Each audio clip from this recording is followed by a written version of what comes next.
Barbie शहर में नया है और एक मरे हुए आदमी को जंगल में दफना रहा है। उसकी माथे पर हाल ही में लगा एक कट दिखाता है कि उसकी लड़ाई हुई थी, लेकिन वजह अभी भी पता नहीं है। थोड़ी देर बाद बारबी चेस्टर्स मिल शहर से निकलने की कोशिश करता है। वह लगभग शेरिफ की गाड़ी से टकरा जाता है और ध्यान भटकने के कारण सड़क पर आती हुई कुछ गायों को नहीं देखता।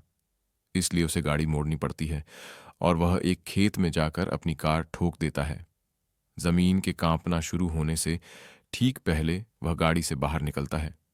कंपन अचानक रुक जाता है और ऐसा लगता है जैसे कोई विशाल अदृश्य चीज आसमान से गिरी है। फिर सब शांत हो जाता है। सबसे पहला संकेत जो बताता है कि कुछ गड़बड़ है वह है एक गाय जो पूरी तरह से बीच से कटी हुई है। जब बारबी जांच करता है तो उसे पता चलता है कि वह एक ठोस अदृश्य दीवार के सामने है। यह इतनी तीखी है कि इसने अपने रास्ते में आए कुछ घरों को भी काट दिया है। एक किशोर जो ये देखने के लिए पास आता है कि क्या बारबी ठीक है, और दोनों अचंभित होकर बैरियर को देखते हैं। जल्द ही शेरिफ ड्यूक पर्किंस और उसकी डिप्टी लिंडा एस्क्विवेल को पता चलता है कि पूरे शहर की बिजली गुल हो गई है। संचार ठप है, फोन बंद हैं और इंटरनेट नहीं चल रहा है, जिसका मतलब है कि सैटेलाइट सिग्नल ब्लॉक हो गए हैं। जब एक छोटा विमान सीधे अदृश्य बैरियर से टकराता है तो उन्हें स्थिति की गंभीरता का एहसास होता है। यह क्रैश पुष्टि करता है कि शहर एक विशाल गुंबद के अंदर फंसा हुआ है। विस्फोट से सब घबरा जाते हैं। स्थानीय रेडियो पर डीजे फील और उसकी असिस्टेंट डी इस बात से परेशान हैं कि उनका स्टेशन ही एकमात्र क्यों चल रहा है। संपर्क करने की कोशिश करते हुए फिल मजाक करता है कि उसके श्रोताओं की संख्या आसमान छूने वाली है। इसी बीच गुंबद के किनारे पर बारबी एक फायर ट्रक को बैरियर से टकराने से रोकता है। जब पुलिस आती है तो उन्हें अपनी आंखों पर विश्वास नहीं होता। काउंसिलमैन बिग जिम रेनी भी आता है और उतना ही उलझन में है। उन्हें पता चलता है कि सड़कें बंद हैं, जिससे कई दुर्घटनाएं हो रही हैं और उन्हें सभी को चेतावनी देने और अधिक टक्करों से बचने के लिए एक घोषणा करनी होगी। शहर के दूसरे हिस्से में जूनियर रेनी एंडी मैकेलिस्टर के साथ एक रोमांटिक पल में है। एंडी, जो कि बड़ी बहन और एक नर्स है, तब चौंक जाती है जब जूनियर उससे अपने प्यार का इजहार करता है। वह कहती है कि वह वैसा महसूस नहीं करती, जिससे माहौल बिगड़ जाता है। वे बहस करते हैं और बात एंडी के उसे थप्पड़ मारने और जाने के साथ खत्म होती है, जिससे जूनियर आहत और नाराज हो जाता है। कहीं और एक परिवार चेस्टर्स मिल छोड़ने की तैयारी कर रहा है। माँ कैरोलन और एलिस और बेटी नॉरी। बिना कुछ जाने एक रिपोर्टर जूलिया शम्वे को एक अजीब कॉल आती है। एक महिला कहती है कि शहर में बड़ी मात्रा में प्रोपेन पहुंचाया गया है। उसे शक है कि कोई इसे किसी गुप्त कारण से जमा कर रहा था। जूलिया, भले ही संशय में है, जांच करने के लिए सहमत हो जाती है। बिग जिम आपातकाल की घोषणा करने के लिए रेडियो पर जाता है। कैरोलन का परिवार सुनता है, लेकिन इसे एक अजीब विज्ञापन समझता है। कुछ ही सेकंड बाद वे गुंबद से बचने के लिए जोर से ब्रेक लगाते हैं, जबकि दूसरी कार दूसरी तरफ टकरा जाती है। परिवार ठीक है, लेकिन नॉरी को द्वारा पड़ता है और वह गुलाबी सितारों के बारे में बड़बड़ाती है। वे उसे जल्दी से अस्पताल ले जाते हैं, जो पहले से ही घायलों से भरा हुआ है।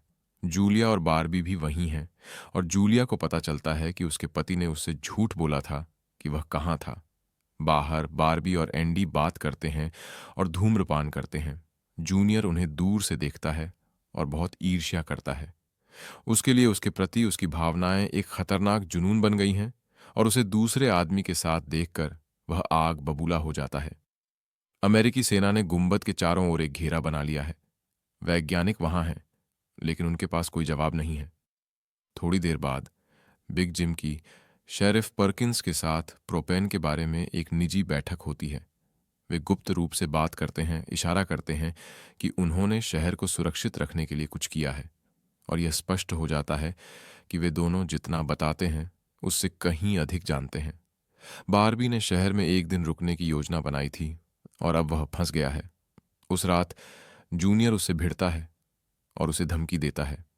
बारबी को उसकी दुश्मनी समझ नहीं आती, लेकिन जूलिया बीच बचाव करती है।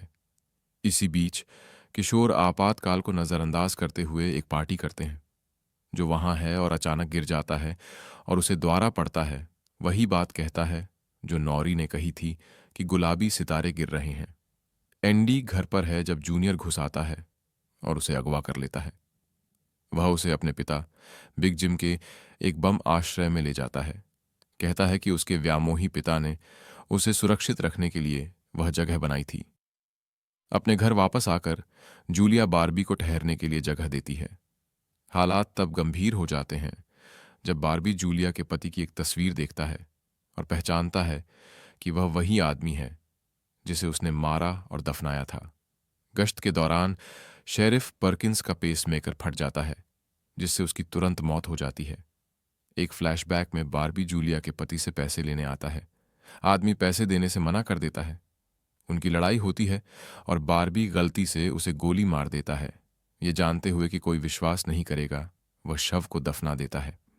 अगली सुबह बार्बी को अपना पहचान पत्र वाला हार नहीं मिलता और उसे यकीन है कि वह उसे उस झोपड़ी में खो गया जहां उसने आदमी को मारा था। 2 पुलिस वाले शेरिफ का शव पाते हैं, जबकि लिंडा टूटी हुई हालत में उसके शरीर को अपनी बाहों में पकड़ लेती है, जो अपने नए दोस्त बैन के साथ है, जिसने उसे दौरे में मदद की थी। बैन गुलाबी सितारों के बारे में पूछता है, लेकिन जो को कुछ याद नहीं है। रेडियो स्टेशन पर डोडी सैन्य संचार सुनने के लिए एक विशेष रिसीवर का उपयोग करती है, लेकिन जवाब नहीं दे सकती। उसे पता चलता है कि सेना भी उनकी तरह ही अनजान है। भोजनालय में लिंडा बिग जिम को शेरिफ की मौत की खबर देने के लिए रोकती है। वे भाग कर जाते हैं। Funeral director Lester Coggins bunker में फंसा हुआ है। एंडी मदद के लिए चिल्लाती है, लेकिन कोई नहीं सुनता। जब जूनियर वापस आता है तो वह उसे एक बिस्तर से बांध देता है। उसे लगता है कि गुंबद इसलिए आया क्योंकि उसने उसे अस्वीकार कर दिया और गुंबद हटने पर वह उसे फिर से प्यार करेगी। लेस्टर फ्यूनरल डायरेक्टर लिंडा के सामने शेरिफ की मौत पर सदमे का नाटक करता है, लेकिन जैसे ही वह जाती है, बिग जिम के साथ उसकी बातचीत से प्रोपेन के गुप्त सौदे में दोनों के शामिल होने का पता चलता है। वे शेरिफ की मौत से राहत महसूस करते हैं। बाद में लिंडा बिग जिम को शेरिफ के कार्यालय की तलाशी लेते हुए पाती है। वह झूठ बोलता है कि वह वसीयत ढूंढ रहा है, लेकिन वास्तव में वह प्रोपेन के कागजात ढूंढ रहा है। ये कागजात उसे लेस्टर के साथ इस सौदे से जोड़ सकते हैं। ये सोचकर कि वे शेरिफ के घर पर हैं, वह लेस्टर को उन्हें लाने के लिए भेजता है। जूलिया रेडियो जाती है और उन्हें पता चलता है कि वे सेना की जासूसी कर सकते हैं। उन्हें पता चलता है कि सेना ने गुंबद के नीचे खुदाई करने की कोशिश की, लेकिन यह बहुत गहरा है। जूलिया ये बात शहर में प्रसारित करती है, जिससे सब और डर जाते हैं। जो और बेन गुंबद के किनारे जाते हैं और वैज्ञानिकों को उस पर पानी छिड़कते हुए देखते हैं, जिसका ज्यादा असर नहीं होता। जो को पता चलता है कि पानी एक पतली धुंध की तरह गुजरता है, जैसे गुंबद एक फिल्टर हो। बाद में बार्बी अपना हार लेने के लिए झोपड़ी लौटता है। उसे वह मिल जाता है, लेकिन जूनियर आता है और उस पर एंडी के साथ सोने का आरोप लगाता है। बार्बी को पता चलता है कि जूनियर भ्रम में है और उसे शांत करने की कोशिश करता है, लेकिन वे लड़ पड़ते हैं। पूर्व सैनिक बार्बी आसानी से जीत जाता है। इसी बीच लेस्टर शेरिफ के घर में घुसकर प्रोपेन के कागजात ढूंढता है और उन्हें जलाने की कोशिश करता है, लेकिन आग बेकाबू हो जाती है। पूरा घर जल उठता है। एक भीड़ जमा हो जाती है, लेकिन फायर ट्रक काम नहीं करता। गर्मी गुंबद के नीचे फंस जाती है और लोग डरते हैं कि यह सबको मार सकती है। बार्बी कमान संभालता है और बाल्टियों की एक चेन बनाता है। लिंडा लेस्टर को मदद के लिए चिल्लाते हुए सुनती है और बहादुरी से उसे बाहर निकालने के लिए अंदर जाती है। आग तब तक जलती रहती है जब तक बिग जिम एक ट्रैक्टर के साथ नहीं आता और आग को मिट्टी से दबाकर बुझा देता है। आग बुझने के बाद पुलिस अधिकारी पॉल नियंत्रण खो देता है। वह चिल्लाता है कि सब बर्बाद हो गए हैं और हवा में गोली चलाता है, लेकिन गोली गुंबद से टकराकर वापस आती है और एक अन्य पुलिस अधिकारी को मार देती है। पॉल को तुरंत गिरफ्तार कर लिया जाता है। उस रात जो और उसके दोस्त स्केटबोर्डिंग कर रहे होते हैं जब नौरी मिलती है। उसे अपना फोन चार्ज करना होता है, इसलिए वह उसे अपने घर ले जाता है जहां एक जनरेटर है। पुलिस स्टेशन में लिंडा पॉल को एक सेल में डालती है। बाहर एक नाराज भीड़ जमा हो जाती है। बिग जिम एकता के बारे में भाषण देता है और उन्हें शांत करने में सफल होता है। कुछ ही मिनट बाद पॉल दिल का दौरा पड़ने का नाटक करता है। जब लिंडा सेल खोलती है तो वह उस पर हमला करता है, उसे अंदर बंद कर देता है और भाग जाता है। बंकर में एंडी जूनियर को धोखा देकर उसे आजाद करने की कोशिश करती है। एक गुप्त बचपन की सुरंग के बारे में बात करती है जो गुंबद के नीचे से गुजर सकती है। उम्मीद करती है कि वह उसे दिखाने के लिए उसे बाहर जाने देगा। हालांकि जूनियर खुद सुरंग की जांच करने का फैसला करता है।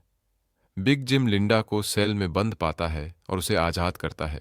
उन्हें पता चलता है कि पॉल एक राइफल लेकर भाग गया है। तब लिंडा उसका पीछा करने जाती है, ये सोचकर कि वह अपने पसंदीदा शिकार स्थल पर गया होगा, जबकि जिम भोजनालय में एक तलाशी दल इकट्ठा करता है। कैरोलन नॉरी के बारे में चिंतित है, जो बिना पूछे जो के घर पर रात भर रुकी रही। बिग जिम लोगों को भर्ती करने के लिए आता है और आग में उसके प्रदर्शन के बाद बारबी को शामिल होने के लिए कहता है। जंगल में बारबी का सैन्य प्रशिक्षण स्पष्ट हो जाता है, जो पॉल को आसानी से ट्रैक कर लेता है। सुरंग के रास्ते में जूनियर को जूलिया मिलती है और वह घबराया हुआ व्यवहार करता है, जिससे वह संदिग्ध हो जाती है और वह उसका पीछा करने का फैसला करती है। अगली सुबह बेन दो लड़कियों के साथ जो कि घर आता है, उन्हें प्रभावित करने के लिए जनरेटर का उपयोग करना चाहता है, ईंधन के मूल्य से अनजान। जो को यह पसंद नहीं है, लेकिन वह अनुमति देता है। जंगल में पॉल तलाशी दल पर घात लगाकर हमला करता है और एक आदमी के पैर में गोली मारता है। जबकि घायल की मदद की जा रही है, बिग जिम और बारबी पीएल का पीछा करते हैं, जो गोली चलाना शुरू कर देता है, उन्हें फंसा देता है। जब पोलो बिग जिम को गोली मारने वाला होता है तो लिंडा आती है और पॉल को मार देती है, जो कि घर वापस आकर कैरोलन आती है और नॉरी को उसकी गैर जिम्मेदारी के लिए चिल्लाती है। ठीक उसी समय जो और नॉरी गलती से छू जाते हैं, एक ऊर्जा चिंगारी निकलती है और दोनों दौरे में जमीन पर गिर जाते हैं। साथ में वे गाते हैं कि गुलाबी सितारे एक कतार में गिर रहे हैं। आश्रय में जूनियर एंडी के लिए आपूर्ति के साथ लौटता है। जब वह उसकी चोटों को साफ करती है तो वह एक कैंची चुरा लेती है। बाद में जूलिया और बारबी उसके घर पर हैं। जूनियर से बात करने के बाद वह बारबी पर पहले से कहीं ज्यादा शक करती है।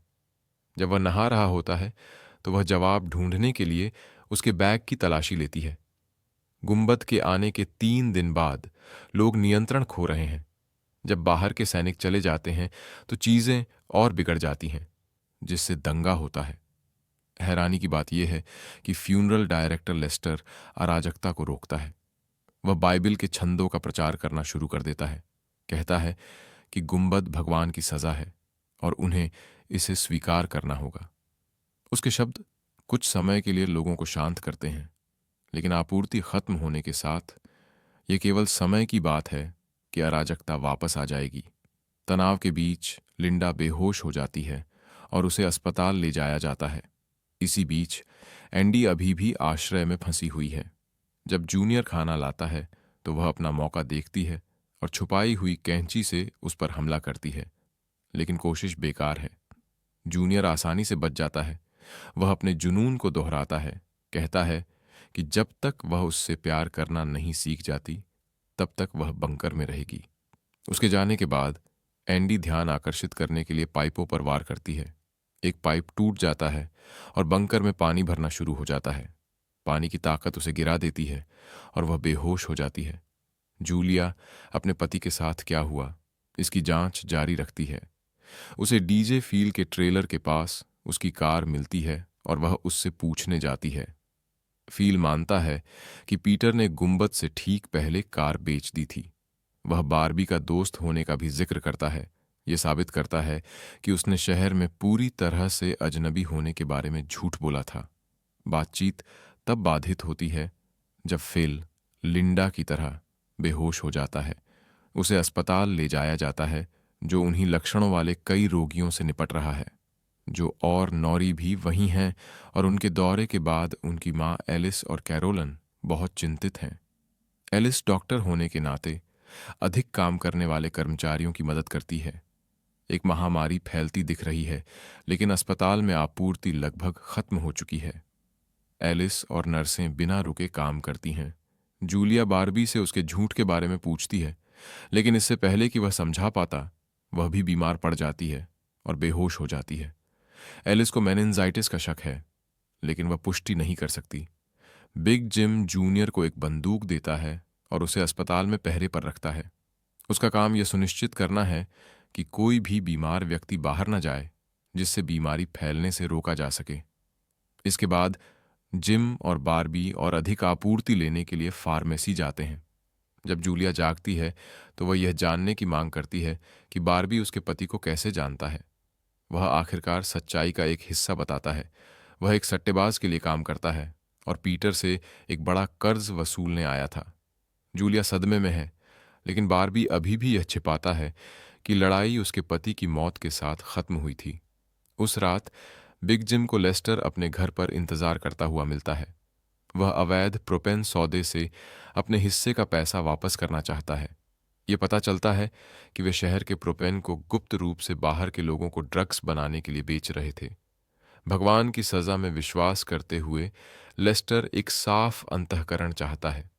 उसके जाने के बाद जिम को पाइपों से दस्तक की आवाज आती है।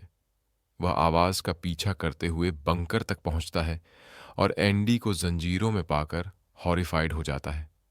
वह आजादी के लिए भीख मांगती है, लेकिन जिम अपने बेटे के जेल जाने के डर से उसकी मदद करने से मना कर देता है और उसे वहीं छोड़ देता है। अगली सुबह लेस्टर फिर से आता है। कहता है कि वह लगातार मोआब शब्द सुन रहा है। जिम को लगता है कि उसका सुनने का यंत्र खराब है, लेकिन लेस्टर पागल हो गया है और खुद को गुंबद का दूत मानता है। कहीं और नौरी गुंबद के बाहर तितलियों का एक झुंड देखते हैं। उन्हें पता चलता है कि गुंबद चुंबकीय क्षेत्र से खिलवाड़ कर रहा है, उन सभी को आकर्षित कर रहा है। जब तितलियां दूर हो जाती हैं तो बसें कैदियों के परिवारों को लेकर आती हैं। सरकार ने एक मुलाकात का दिन आयोजित किया है। भावुक मिलन के लिए बैरियर पर एक भीड़ जमा होती है और लिंडा अपने मंगेतर को देखती है। गुंबद खबर बन गया है और रिपोर्टर दृश्य फिल्मा रहे हैं। भीड़ के बीच लेस्टर अभी भी मोआब और ईश्वरीय सज्जाओं का प्रचार कर रहा है। जिम उसे चुप कराने की कोशिश करता है, लेकिन लेस्टर उसे एक विकल्प देता है। या तो जिम 24 घंटे में अपने अपराध कबूल करता है या वह खुद बताएगा। मुलाकातों के दौरान जूलिया अपनी भाभी से मिलती है, जो पीटर का एक पत्र देती है। उसमें वह माफी मांगता है और कहता है कि जूलिया बेहतर की हकदार है।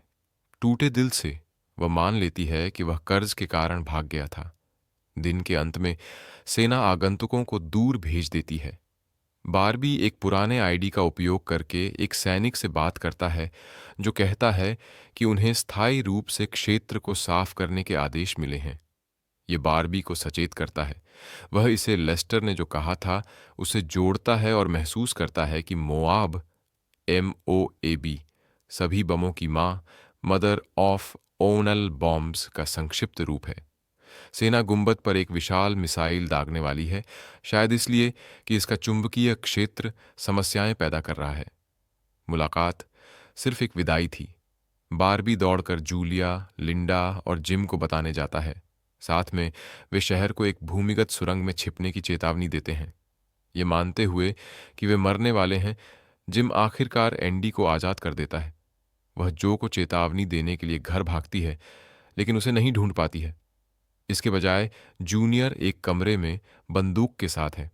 वह बम के बारे में बताता है और माफी मांगता है, रोता है। उसे टूटा हुआ देखकर और इसे अंत मानकर एंडी उसे सांत्वना देती है। उसे अपना सिर अपनी गोद में रखने देती है। सुरंग में एलिस और कैरोलन घबरा जाते हैं, क्योंकि नौरी गायब है। ये पता चलता है कि वह और जो एंडी को चेतावनी देने के लिए ढूंढ रहे हैं। 1:15 पर मिसाइल लॉन्च की जाती है। इसे देखकर जो और नौरी अपने अंतिम चुंबन को साझा करते हैं, लेकिन जब मिसाइल गुंबद से टकराती है तो यह बिना नुकसान पहुंचाए फट जाती है। शहर सुरक्षित है। बिग जिम बैरियर तक दौड़ता है और बाहर की तबाही देखता है, लेकिन गुंबद बरकरार है। लेस्टर जिम के कबूलनामे की मांग करते हुए आता है। चूंकि वे अकेले हैं, जिम लेस्टर को पकड़ता है और उसके सुनने के यंत्र को गुंबद से दबा देता है। डिवाइस फट जाता है, जिससे लेस्टर तुरंत मर जाता है। बाकी शहर सुरंग से बाहर निकलते हैं और तबाही भी देखते हैं। एंडी अभी भी जूनियर के साथ है, ये सोचकर कि वह उसे फिर से पकड़ लेगा। वह उस पर हमला करती है और भाग जाती है। वह उसका पीछा करता है, लेकिन उसे खो देता है। कहीं और एलिस, बीमार और इंसुलिन की जरूरत में, मतिभ्रम करती है और अपनी कार को एक पानी के टैंक से टकरा देती है, जिससे आपूर्ति का और नुकसान होता है। रेडियो बाहरी सिग्नल पकड़ना बंद कर देता है। इसके बजाय एक अजीब संगीत लूप में बजता है। यहां तक कि पुलिस के वॉकी टॉकीज पर भी डोडी एक विशेष उपकरण बनाती है और पाती है कि गुंबद के अंदर का एक शक्तिशाली सिग्नल सब कुछ ब्लॉक कर रहा है। वह और जूलिया इसके स्रोत को खोजने के लिए निकल पड़ते हैं। पानी का मुख्य स्रोत एक झील है, लेकिन लिंडा और बार्बी को पता चलता है कि यह एक गैस पाइपलाइन से दूषित हो गई है, जिसे गुंबद ने काट दिया था। पानी जहरीला होने से लोग घबरा जाते हैं। एक भीड़ सुविधा स्टोर पर पानी की मांग करती है, लेकिन मालिक और पैसे स्वीकार नहीं करता, क्योंकि इसका वहां कोई मूल्य नहीं है। एक दंगा शुरू होता है, लेकिन लिंडा स्थिति को नियंत्रित करती है। हालांकि ध्यान बना रहता है, वह एंडी को ढूंढते हुए जूनियर को पाती है और उसे भीड़ में मदद करने के लिए भर्ती करती है। अस्पताल में एलिस मर रही है और उसे इंसुलिन की जरूरत है। नॉरी अपनी मां के लिए दवा ढूंढने का फैसला करती है, जो उसके साथ जाता है और वे एक घर में घुसने की कोशिश करते हैं, लेकिन मालिक उन्हें पकड़ लेता है और कहता है कि उसने अपनी आखिरी खुराक का उपयोग कर लिया है। अगले घर में उन्हें बहुत इंसुलिन मिलती है, लेकिन एक छोटा लड़का कहता है कि यह उसका है। नॉरी बच्चे को धक्का देती है, लेकिन जो एलिस के लिए एक खुराक लेता है। एंडी रोज के भोजनालय में छिप जाती है और मालिक को बताती है कि जूनियर ने क्या किया। बातचीत दो गुंडों से बाधित होती है, जो चोरी करने के लिए अंदर आते हैं। जब रोज उन्हें रोकने की कोशिश करती है, तो उनमें से एक उसे मारता है और वह मर जाती है। एंडी लड़ती है, लेकिन उसे नॉकआउट कर दिया जाता है। सुविधा स्टोर पर पहले से ही लूटपाट और लड़ाई के साथ एक सामान्य दंगा हो रहा है। अस्पताल लौटकर जो और नॉरी को जूलिया और डोडी मिलती हैं। उन्हें पता चलता है कि ब्लॉकिंग सिग्नल जो और नॉरी से आता है। किशोर गुंबद के आने के बाद से अपने दौरे के बारे में बताते हैं। उनके संबंध की पुष्टि करते हुए बारबी लूटे हुए भोजनालय में आता है। वह चोर को गिरा देता है और बेहोश एंडी को बचाता है। बाहर जब लिंडा दंगे को रोकने के लिए गोली चलाने वाली होती है, तो तेज बारिश शुरू हो जाती है। बारिश लड़ाई को शांत करती है, क्योंकि पानी पाकर सभी को राहत मिलती है। बारबी एंडी को बिग जिम को उसकी रक्षा के लिए सौंप देता है, यह जाने बिना कि जिम वास्तव में कौन है। जिम कहता है कि वह उसे अस्पताल ले जाएगा, लेकिन उसे अपने घर ले जाता है। जूलिया, डोडी, जो और नॉरी गुंबद के किनारे पर हैं। जब जो और नॉरी एक ही समय में छूते हैं, तो ब्लॉकिंग सिग्नल रुक जाता है, जिससे उनके बंधन का पता चलता है। शाम होते ही जूलिया और बारबी मिलते हैं और गले लगते हैं। थके हुए जूलिया को उस आदमी के लिए कुछ महसूस होता है, जिसने उसे पता चले बिना उसके पति को मार डाला था। एंडी बिग जिम के घर पर जागती है। वह जूनियर के बारे में चुप रहने पर उसे आजाद करने का वादा करता है, यह तर्क देते हुए कि उसे अपनी रक्षा के लिए उसकी तरह एक शक्तिशाली आदमी की जरूरत होगी। इससे पहले कि वह जवाब दे पाती, जूनियर अंदर आता है। गुंबद के नीचे चौथे दिन जूलिया और बारबी एक ही बिस्तर पर जागते हैं। दोनों के बीच चीजें गंभीर हो रही हैं। सुबह गर्भवती पड़ोसी हैरियट द्वारा दही मांगने से बाधित होती है। थोड़ी देर बाद बारबी पुलिस स्टेशन जाता है। बाद में हैरियट बाहर जाती है और सड़क पर अपने पति जैसा दिखने वाला आदमी देखती है। वह शहर से बाहर था, इसलिए उसे लगता है कि गुंबद चला गया है, लेकिन जब वह उसे छूने की कोशिश करती है, तो दृष्टि गायब हो जाती है और उसका हाथ गुंबद से टकराता है। उसे एक जबरदस्त झटका लगता है और प्रभाव इतना तेज होता है कि उसकी पानी की थैली फट जाती है, जिससे समय से पहले प्रसव शुरू हो जाता है। बिग जिम के घर पर जूनियर एंडी के कमरे में घुसने की कोशिश करता है, लेकिन जिम उसे रोकता है। अपना वादा निभाने के लिए जिम अपने बेटे को घर से बाहर खींचता है और उसे फिर कभी वापस न आने का आदेश देता है। जूनियर कड़वा महसूस करता है, ये सोचकर कि उसके पिता ने उसे हमेशा बेकार समझा, लेकिन उसे जाना पड़ता है। एंडी रोज के लिए अभी भी दुखी है, जो एक माँ की तरह थी। जब उसे पता चलता है कि उसका शव अभी भी वहां है, तो वह भोजनालय भागती है। उसे काउंटर पर देखकर बहुत सारी यादें ताज़ा हो जाती हैं। बेन आता है और एंडी को रोज को दफनाने में मदद करता है। पुलिस स्टेशन में लिंडा, जूनियर और बारबी रोज के हथियारों का शिकार करने की तैयारी करते हैं। गुंडों ने कई स्टोर लूटे हैं और वे एक समस्या हैं।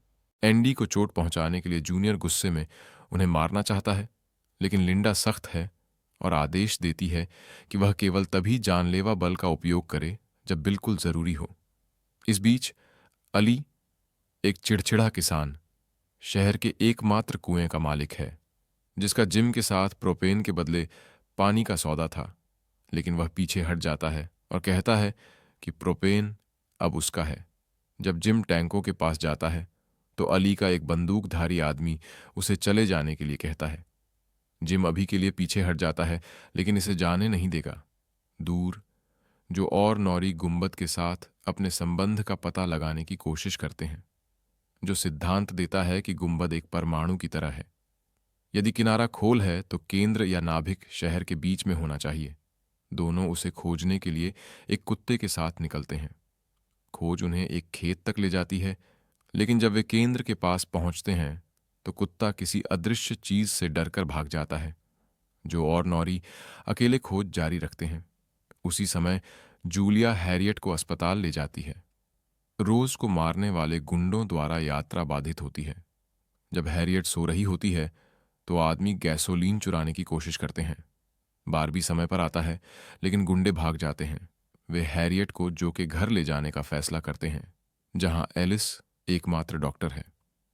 एलिस और कैरोलन हैरियट को आरामदायक बनाते हैं और प्रसव में मदद करते हैं।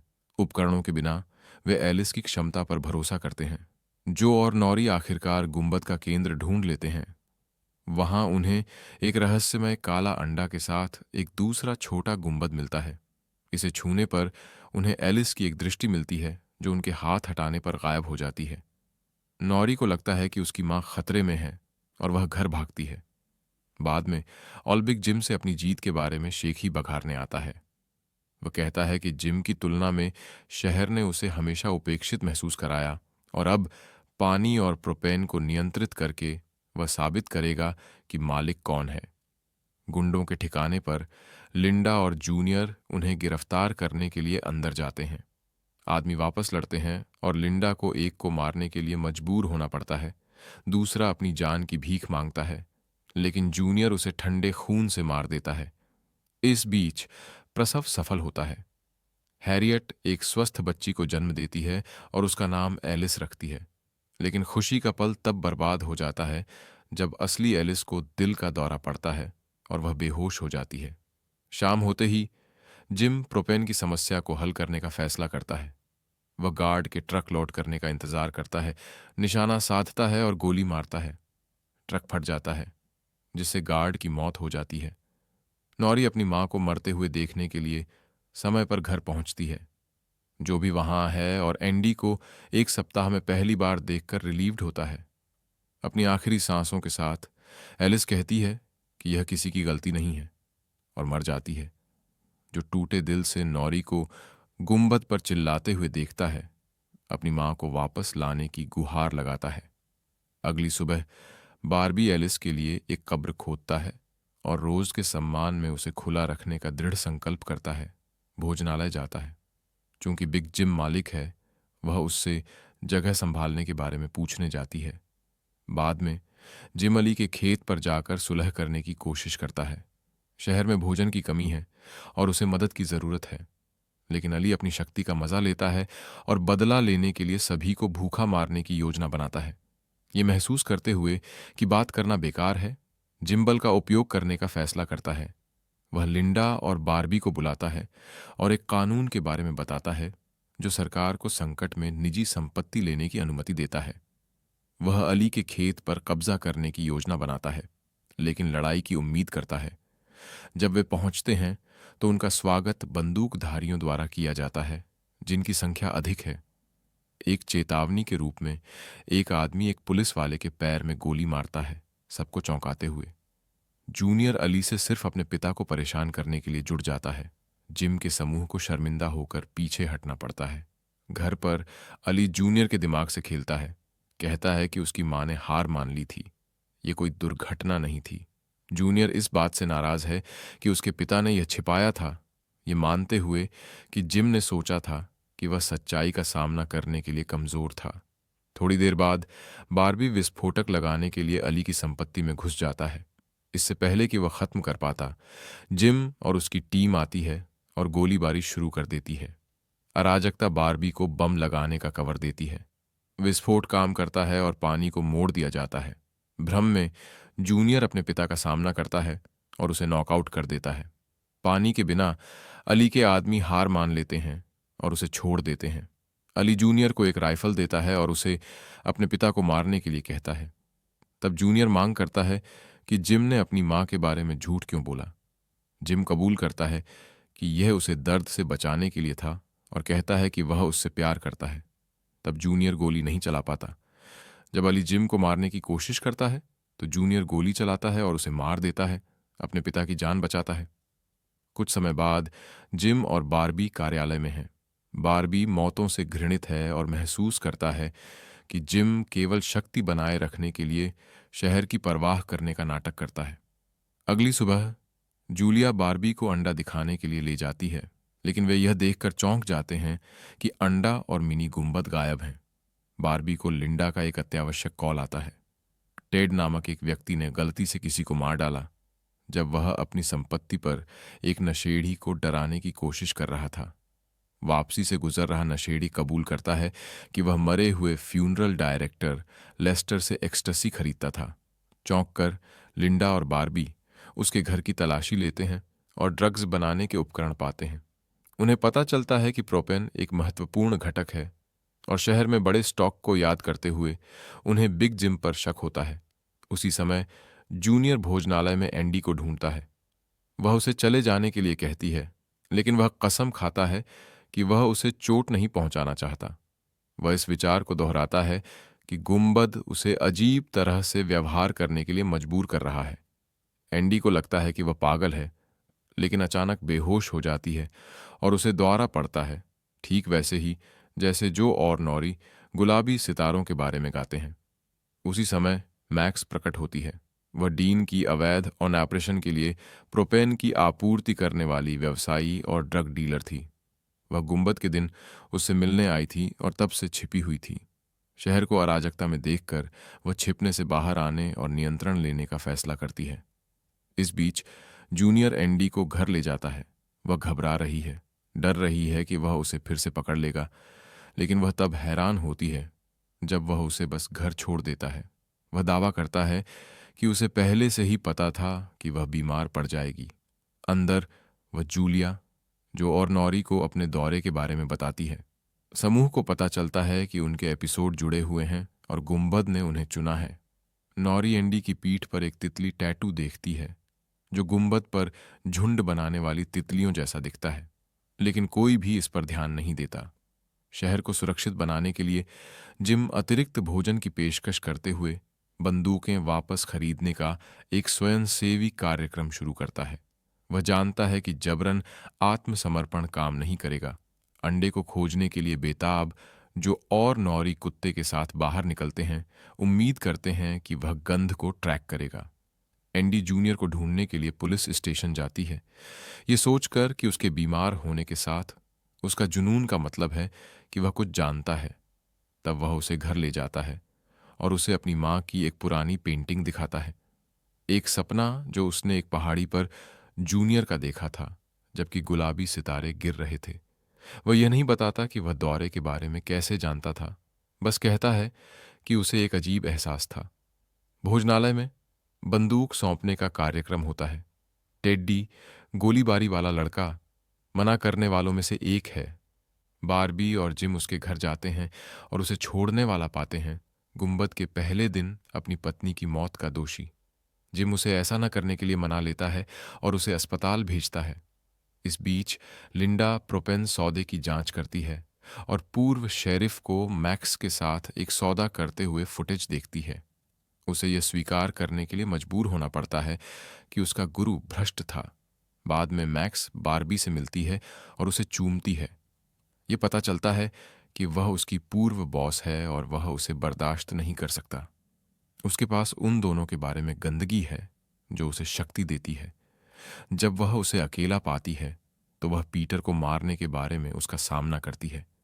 वह खुलासा करती है कि पीटर ने मरने से पहले घबराकर उसे फोन किया था और अगर बारबी उसे पार करता है तो वह जूलिया को सब कुछ बताने की धमकी देती है। एक दिन की तलाश के बाद जो और नौरी बिना कुछ पाए घर लौटते हैं, वे अपने खलिहान में अंडा पाकर चौंक जाते हैं। एंडी कहती है कि जो उसे पिछली रात लाया था, लेकिन उसे याद नहीं है। तीनों पास आते हैं और अंडे के चारों ओर छोटे गुंबद को छूते हैं। उन्हें पता चलता है कि उनके हाथ चाबियों की तरह सतह पर 3 निशानों में फिट होते हैं, लेकिन उन्हें चौथे हाथ की जरूरत महसूस होती है। गुंबद गिरे हुए 9 दिन हो चुके हैं। जो, नौरी और एंडी मिनी गुंबद और काले अंडे पर नजर रखने के लिए खलिहान में सोने लगे हैं। जागने पर उन्हें पता चलता है कि मिनी गुंबद के अंदर जादुई रूप से एक इल्ली प्रकट हुई है। वे कल्पना करते हैं कि यह मोनार्क तितली में बदल जाएगी जो उन्होंने सुनी भविष्यवाणी से जुड़ी है। गुंबद को फिर से छूने पर उन्हें चौथे हाथ के निशान की रूपरेखा दिखाई देती है, ये महसूस करते हुए कि दौरे वाला एक और व्यक्ति है। जब वे बाहर होते हैं तो डोडी खलिहान में घुसती है और मिनी गुंबद को छूती है। उसे एक बिजली के झटके से पीछे धकेल दिया जाता है क्योंकि वह चौथा हाथ नहीं है। दूसरे उसे बेहोश पाते हैं और उसे अस्पताल ले जाते हैं। डोडी बिना किसी याददाश्त के जागती है और जनरेटर को दोष देती है। रहस्य को बनाए रखने के लिए एंडी और अन्य नहीं बताते हैं। बाद में एंडी एक नर्स से दौरे के अन्य मामलों के बारे में पूछती है। नर्स मजाक में कहती है कि जूनियर को हाई स्कूल में एक दौरा पड़ा था और टिप्पणी एंडी को प्रभावित करती है। जूनियर चौथा चुना हुआ है। सब कुछ समझ में आता है, न केवल दौरे के कारण बल्कि उसकी मां की अजीब पेंटिंग के कारण भी। शहर के दूसरे हिस्से में बारबी बिग जिम के पास मैक्स के बारे में बात करने जाता है, जो एक समस्या बनती जा रही है। दोनों उसे एक खतरे के रूप में देखते हैं और एक अस्थिर गठबंधन बनाते हैं। जिम यह पता लगाने की कोशिश करता है कि वह कहाँ छिपी हुई थी। जब वे रिकॉर्ड ऑफिस में होते हैं तो मैक्स खुद ब्लैकमेल करने के लिए रहस्यों का उपयोग करते हुए अंदर आती है। वह जिम को उसके लिए शराब और शैम्पू लाने का आदेश देती है। कोई विकल्प न होने पर जिम आज्ञा मानता है। थोड़ी देर बाद जूलिया बारबी को देखने के लिए पुलिस स्टेशन जाती है, लेकिन लिंडा को पाती है। उसने मरे हुए शेरिफ के कार्यालय में सुराग खोजे थे और उसकी टोपी में एक चाबी मिली थी। उन्हें पता चलता है कि चाबी बैंक में एक तिजोरी खोलती है और सच्चाई का पता लगाने के लिए वहां जाते हैं। इस बीच जूनियर एक आदमी को नमक चुराते हुए पकड़ता है। आदमी कबूल करता है कि वह इसे अन्य चीजों के बदले में सीमेंट फैक्ट्री में ले जा रहा था। यह पता चलता है कि मैक्स ने वहां एक भूमिगत फाइट क्लब और एक ट्रेडिंग पोस्ट स्थापित किया है। निराशा का फायदा उठाते हुए वह बारबी को फैक्ट्री में ले जाती है और कहती है कि वह मुख्य कार्यक्रम होगा। बारबी मना कर देता है, लेकिन वह उसे ब्लैकमेल करती है। जूलिया को यह बताने की धमकी देती है कि उसके पति की वास्तव में मृत्यु कैसे हुई। रिंग में प्रवेश करने के लिए मजबूर वह एक ऐसे आदमी से लड़ता है जिसने हाल ही में अपना परिवार खो दिया है। अधिकांश बारबी पर दांव लगाते हैं, लेकिन मैक्स जानती है कि वह उसे परेशान करने के लिए जानबूझकर हारेगा, और वह सही है। वह खुद को हारने देता है और वह बहुत सारी आपूर्ति जीतती है। यह बारबी के लिए अंतिम तिनका है, जो मैक्स के हाथों की कठपुतली बनने के बजाय खुद जूलिया को सच्चाई बताने का फैसला करता है। मैक्स उसके द्वारा चुनौती दिए जाने पर आग बबूला हो जाती है, खासकर इसलिए क्योंकि उसे उस पर क्रश है। जब वह व्यस्त होती है तो जिम को बाहरी इलाके में उसके एक घर के रिकॉर्ड मिलते हैं। वह एक नाव से अलग थलग घर तक जाता है और कार्यवाहक अगाथा द्वारा स्वागत किया जाता है, जो कहती है कि घर एक ओलिवर का है। इंतजार करते समय जिम ताक झांक करता है और अगाथा और मैक्स की एक साथ तस्वीर ढूंढता है। अचानक अगाथा उस पर बंदूक तान देती है और मैक्स की मां होने का खुलासा करती है। वह अपनी कड़वी कहानी बताती है कि कैसे शहर ने उसे 16 साल की उम्र में गर्भवती होने के लिए बाहर निकाल दिया था। मैक्स की सफलता के बावजूद अगाथा ने कभी भी चेस्टर्स मिल के लोगों से नफरत करना नहीं छोड़ा।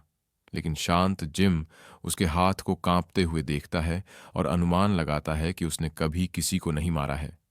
वह आसानी से बंदूक ले लेता है, उसे बांधता है और उसे नाव में घुसने के लिए मजबूर करता है। वापस जाते समय अगाथा फिसल जाती है और पानी में गिर जाती है। जिम हिचकिचाता है, लेकिन ठंडे खून से उसे नहीं बचाने का फैसला करता है और उसे डूबते हुए देखता है। उसी समय लिंडा और जूलिया बेकार पैसे से भरे बैंक पहुंचते हैं। शेरिफ की तिजोरी में उन्हें एक पत्र मिलता है। इसमें वह कबूल करता है कि उसके बेटे की ओवरडोज से मौत हो गई थी और इसीलिए वह शहर से ड्रग्स दूर रखने के लिए जुनूनी था, जिसके कारण उसने लेस्टर और जिम के साथ मिलकर राज्य की सबसे बड़ी सप्लायर मैक्स के साथ एक सौदा किया। उन्होंने उसे ड्रग्स बनाने के लिए प्रोपेन दिया, इस शर्त पर कि वह उन्हें कभी नहीं बेचेगी। शेरिफ जानता था कि यह अवैध था, लेकिन उसे लगा कि वह अपने समुदाय की रक्षा कर रहा है। फिर जूलिया अपने पति की तिजोरी खोलती है और उसे गायब होने से पहले किए गए एक बड़े जीवन बीमा का पता चलता है। उसे पता चलता है कि वह मारा जाना चाहता था ताकि उसे पैसा मिल सके। अवाक होकर वह कहती है कि उसे बारबी को ढूंढना होगा और घर भागती है। कहीं और एंडी जो और नॉरी को जूनियर की मां की पेंटिंग के बारे में बताती है, आश्वस्त है कि सितारों की दृष्टि एक यादृच्छिक सपना नहीं थी। जब वे बात कर रहे होते हैं तो जूनियर आता है। एंडी द्वारा अपनी मां के आर्ट स्टूडियो में दूसरों को लाने से धोखा महसूस करता है, जो ये जानते हुए कि जूनियर ने उसकी बहन के साथ क्या किया, उस पर हमला करता है। एंडी लड़ाई को अलग करती है, कहती है कि उन्हें यह पता लगाने के लिए मिलकर काम करने की जरूरत है कि गुंबद क्या चाहता है। वे अनिच्छुक जूनियर को खलिहान में जाने के लिए मनाते हैं कि क्या उसका हाथ चौथी चाबी है। शाम होते ही लिंडा जिम का प्रोपेन के बारे में सामना करती है और वह कबूल करता है कि वह उलझन में है। लिंडा जानती है कि उसे गिरफ्तार करना चाहिए, लेकिन संकट बीतने तक इंतजार करने का फैसला करती है। बारबी घर पहुंचता है और जूलिया को उसका इंतजार करते हुए पाता है। वह कहती है कि वह जानती है कि उसने उसके पति को मार डाला। गायब बंदूक और जीवन बीमा से यह स्पष्ट हो गया कि पीटर ने अपनी मौत को रचा था। वह बारबी को दोष नहीं देती, ये समझते हुए कि यह आत्मरक्षा थी। अजनबियों के लिए उसे अपनी जान जोखिम में डालते हुए देखने के बाद वह जानती है कि वह बुरा नहीं है। फिर भी वह कुछ दिनों की जगह मांगती है। बारबी को सच्चाई और उसकी समझ से राहत मिलती है। खलिहान में इल्ली एक प्यूपा में बदल गई है। चारों एक ही समय में मिनी गुंबद को छूते हैं और अंदर का अंडा गुलाबी चमकता है। सितारे उड़ते हैं और खलिहान में तारामंडल बनाते हैं। पुष्टि करते हैं कि 4 चुने हुए एक साथ हैं। वे रात भर छत पर पैटर्न देखते हैं, लेकिन गुंबद कोई जवाब नहीं देता है, जो जूलिया को बुलाने का सुझाव देता है, जिसे मोनार्क की भविष्यवाणी मिली थी। दूसरे सहमत होते हैं और वह चला जाता है। जब एंडी और जूनियर अकेले होते हैं तो वह फिर से उसके करीब आने की कोशिश करता है। उसे लगता है कि एक मिशन पर होने के कारण उसने उसे अपहरण के लिए माफ कर दिया है। एंडी उसे जोर से धक्का देती है, यह स्पष्ट करती है कि वह उसे कभी माफ नहीं करेगी। गुस्से में जूनियर समूह को छोड़ देता है। जिस पल वह जाता है, अचानक एक विशाल तूफान आ जाता है। पुलिस स्टेशन में लिंडा जिम से प्रोपेन के बारे में पूछताछ करती है और वह अपना हिस्सा कबूल करता है। लिंडा जानती है कि उसे गिरफ्तार करना चाहिए, लेकिन संकट बीतने तक इंतजार करने का फैसला करती है। जूलिया के घर पर एक दस्तक त्रासदी में समाप्त होती है। दरवाजा खोलने पर मैक्स उसे गोली मार देती है और बारबी से बदला लेने के लिए भाग जाती है। वह उसकी तरफ भागता है और जो आता है वह बारबी को जूलिया को एक कार में रखने में मदद करता है और वे तूफान में अस्पताल भागते हैं। वे समय पर पहुंचते हैं, लेकिन नर्स के अधिक काम करने के कारण बारबी को खुद जूलिया का ऑपरेशन करना पड़ता है। तूफान रेडियो में हस्तक्षेप करता है और डोडी एक सैन्य सिग्नल पकड़ती है। वह सैनिकों को बारबी नामक एक व्यक्ति के गुंबद में होने और उसे ही वे ढूंढ रहे हैं, इसकी पुष्टि करते हुए सुनती है। उसे पता चलता है कि वह कोई साधारण आदमी नहीं है। जूनियर घर पर अकेला है जब एंडी दरवाजा पीटती है और उसे खलिहान में वापस जाने के लिए भीख मांगती है। तूफान आसमान में एक अजीब बवंडर में बदल गया है। एंडी को लगता है कि तूफान केवल इसलिए आया क्योंकि जूनियर ने समूह छोड़ दिया, और अगर वह वापस जाता है तो यह रुक जाएगा। वह सहमत होता है। जैसे ही वे खलिहान की ओर चलते हैं, तूफान तुरंत गायब हो जाता है। अस्पताल में बारबी जूलिया को तब पुनर्जीवित करने में सफल होता है जब उसका दिल रुक जाता है, जो हैरान घटनाओं को जोड़ता है और महसूस करता है कि बारबी मोनार्क होना चाहिए। वह दूसरों को बताने के लिए खलिहान भागता है। बाद में मैक्स घर लौटती है और अपनी मां का शव किनारे पर पाती है। उसका दुख गुस्से में बदल जाता है और वह बिग जिम को मारने की कसम खाती है। बारबी जिम को अस्पताल के बाहर पाता है और दोनों मैक्स से छुटकारा पाने के लिए सहमत होते हैं। वे सीमेंट फैक्ट्री जाते हैं जहां बारबी जनरेटर से छेड़छाड़ करता है। अंदर मैक्स और उसका गुंडा बॉस कैम का उपयोग करते हैं। मैक्स कहती है कि वह अपनी मां के साथ जो हुआ उसके लिए उन्हें मारेगी, लेकिन हिचकिचाती है। जनरेटर योजना के अनुसार बिजली काट देता है और अंधेरे में बारबी और जिम उन पर हावी हो जाते हैं। बारबी मैक्स को बाहर खींचता है और जिम को यह तय करने देता है कि क्या करना है। दूर जाने पर बारबी को 2 गोलियों की आवाज सुनाई देती है। जिम ने मैक्स और उसके गुंडे को मार डाला है। बारबी हॉरिफाइड है, लेकिन जिम उस पर बंदूक घुमा देता है। लिंडा उसी पल आती है और ऐसा लगता है जैसे बारबी जिम पर बंदूक तान रहा है। वह उसे गिरफ्तार करने की कोशिश करती है, लेकिन वह उसे मारता है और भाग जाता है। जिम रेडियो स्टेशन जाता है जहां डी बारबी के बारे में, सैन्य प्रसारण के बारे में बताती है। वह अपना मौका देखता है और शहर को एक संदेश प्रसारित करता है जिसमें कहता है कि बारबी एक खतरनाक अपराधी है। वह उस पर पीटर मैक्स, उसके सहायक अगाथा की हत्या करने और जूलिया को मारने की कोशिश करने का आरोप लगाता है, जिससे शहर में तलाशी शुरू हो जाती है। अंत में 4 चुने हुए गुंबद के किनारे पर मिलते हैं। एक ही समय में दीवार को छूने पर उन्हें वही भयानक दृष्टि मिलती है। बिग जिम दूसरी तरफ से उन्हें देख रहा है। अचानक वह कई चाकू के घावों से खून बह रहा है। जब चारों नीचे देखते हैं तो हर कोई एक खूनी चाकू पकड़े हुए है। दृष्टि उन्हें डराती है, खासकर जूनियर को, जो यह देखने के लिए भागता है कि क्या उसके पिता ठीक हैं। जैसे ही वह जाता है, एंडी दूसरों को बताती है कि गुंबद का संदेश क्या है। वह चाहती है कि वे बिग जिम को मार दें। जिम जानता है कि अगर बारबी अपना पक्ष बताएगा तो उसकी कहानी टूट जाएगी। इसीलिए वह बारबी को खलनायक में बदलने के लिए तेजी से कार्य करता है, शहर को सतर्क करता है और चिंतित निवासियों की मदद से घर घर बड़े पैमाने पर तलाशी आयोजित करता है। हालांकि लिंडा को संदेह है।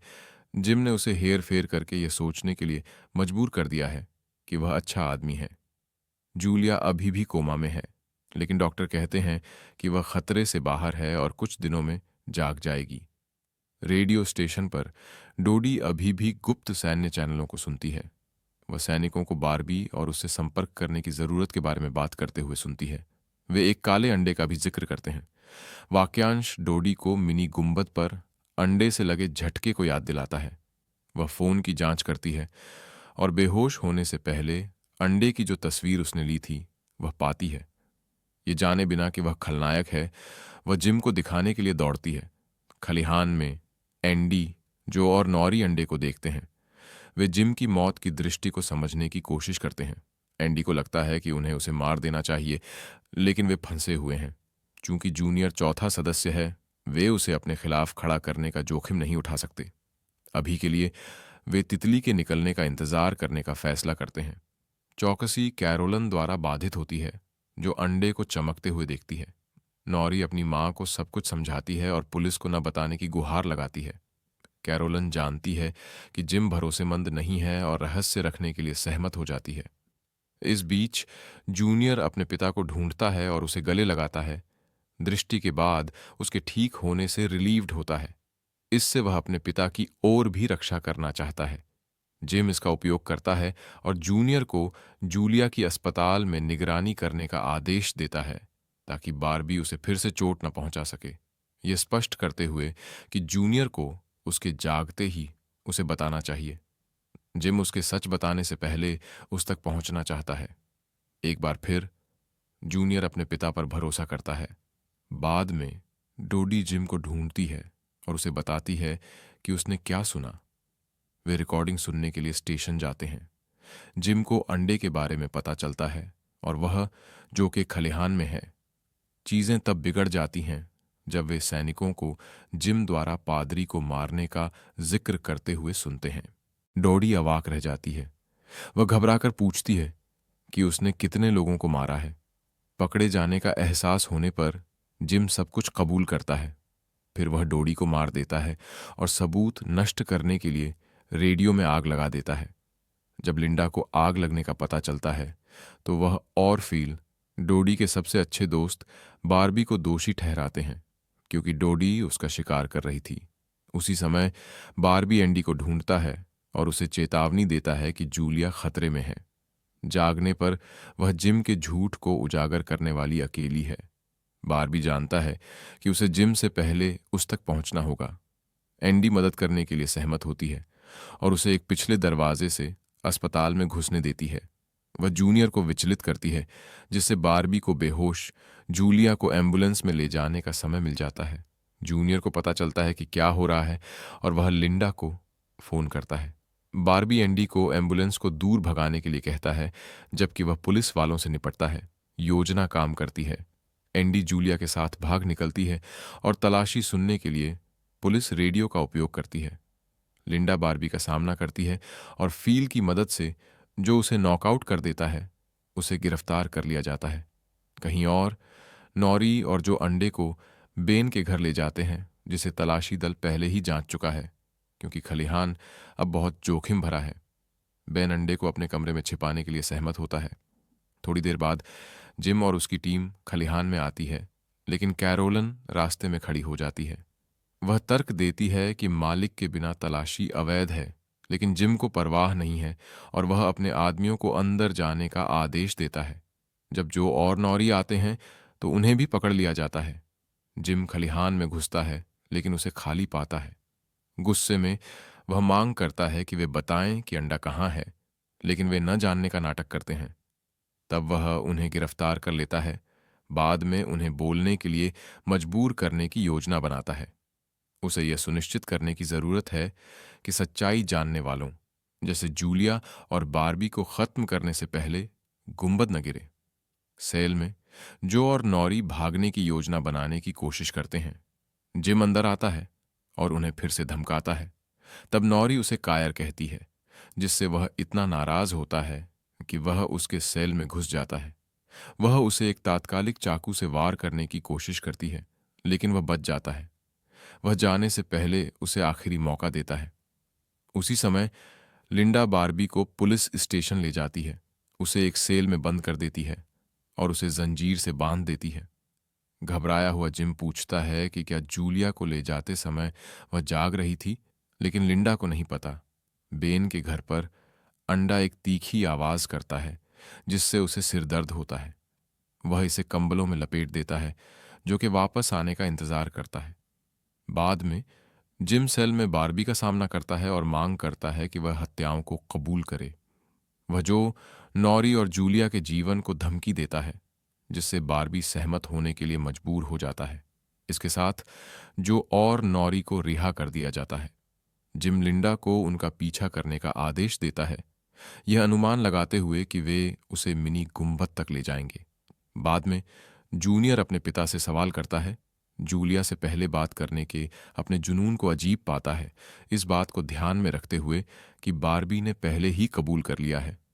इससे जूनियर को विश्वास हो जाता है कि उसका पिता जूलिया की रक्षा कर रहा है और उसका भरोसा बहाल हो जाता है।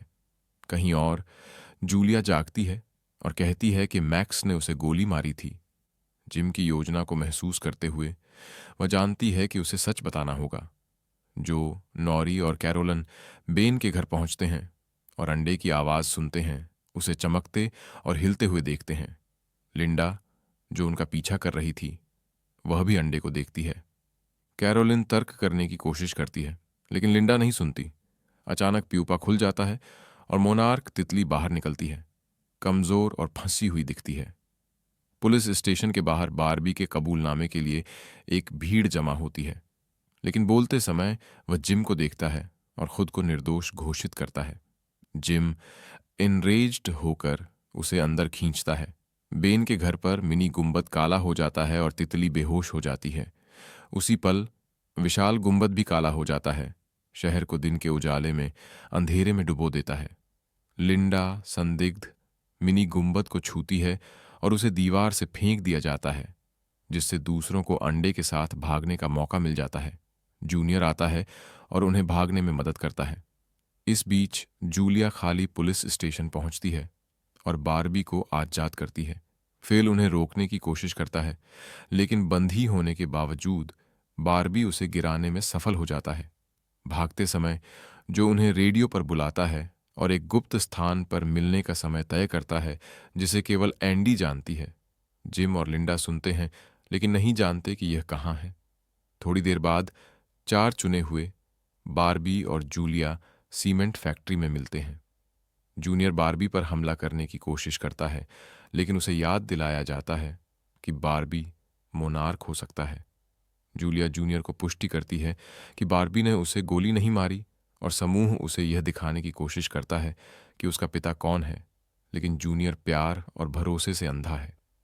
बातचीत के बाद 4 चुने हुए एक साथ मिनी गुंबद को छूते हैं और वह घुल जाता है। तितली, जो मृत लग रही थी, वापस जीवन में आती है और बारबी के चारों ओर उड़ती है, जिससे सभी को लगता है कि वह वास्तव में मोनार्क है। इसके बाद एक हिंसक भूकंप आता है। एक वृत्ति जूलिया को अंडा लेने के लिए कहती है।